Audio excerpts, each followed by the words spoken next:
et faire usage de sa liberté. Il s'agit non seulement de se libérer peu ou prou de tout ce qui nous emprisonne, mais de se demander véritablement qu'est-ce qui nous rend pleinement heureux. Je fais quoi de ma liberté? La générosité, c'est user de sa liberté. Bien user, ça suppose une délibération. Et pour ça, vraiment connaître les règles du jeu et faire le bien, c'est deux jambes finalement pour progresser dans la vie intérieure. C'est le va-et-vient entre l'intériorité et l'extériorité. Car ultimement, il n'y a pas de différence entre l'extérieur et l'intérieur, mais il faut bien faire des catégories au début, ne serait-ce que sur le plan pédagogique pour nous inviter à dépasser. Il y a un koan qui dit l'enseignement, c'est ni le Bouddha, ni la nature, ni l'esprit. C'est quoi la vie quotidienne? On est souvent dans des catégories mentales qui nous coupent du réel. On parle de générosité, on parle d'amour, mais c'est l'acte quotidien qui incarne ça dans la pratique. Donc, en résumé, moi je crois, et me souvenant de la personne que j'ai rencontrée à l'hôpital, c'est quitter toute forme de volontarisme. Moi, à ce moment, je bataille dur pour avoir des visas pour la Corée, et là, je m'aperçois, les amis que je croyais avoir, enfin des hauts placés, comme on dit, dès lors qu'il s'agit de se mouiller, il n'y a plus personne, quoi.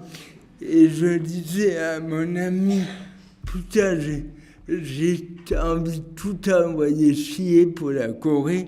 J'écris, j'étudie même plus le coréen, ça me fait chier.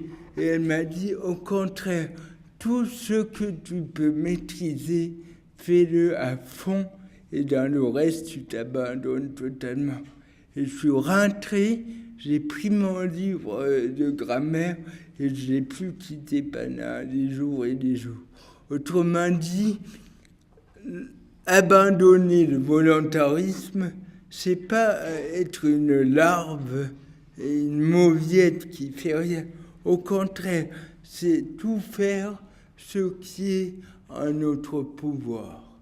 Ce qui est en mon pouvoir, c'est de demander de l'aide, d'apprendre la grammaire coréenne.